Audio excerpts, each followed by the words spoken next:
بسم اللہ الرحمن الرحیم۔ ویلکم ٹو اسلامک وظیفہ دعائیں۔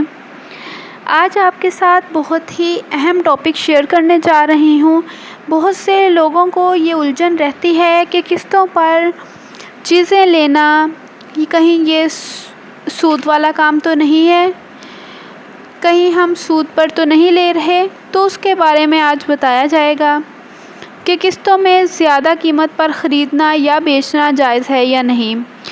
میں جو بھی شیئر کروں گی احادیث کی روح سے جو بھی بہتر ہے وہ شیئر کروں گی، اپنے پاس سے میں کچھ ایڈ نہیں کر رہی، اور اللہ تعالیٰ مجھے اس چیز سے بچائے بھی کہ میں خود سے کوئی بھی چینجز لاؤں، خود سے کسی قسم کا کوئی چینج نہیں لا رہی۔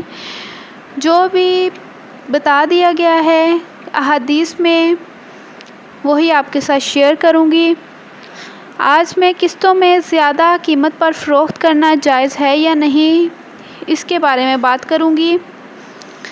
آپ نے دیکھا ہوگا کہ دکاندار قسطوں پر اشیاء فروخت کرتے ہیں اور عام قیمتوں سے زیادہ قیمت پر فروخت کرتے ہیں۔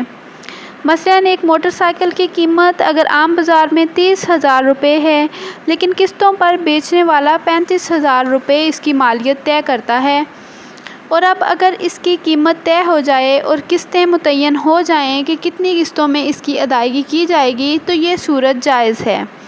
البتہ اگر خریدار نے کوئی قسط وقت پر ادا نہیں کی تو اس کی وجہ سے قیمت میں اضافہ نہیں ہوگا، اس لیے کہ جب ایک مرتبہ قیمت متعین ہو گئی تو اس میں اضافہ کرنا بعد میں جائز نہیں۔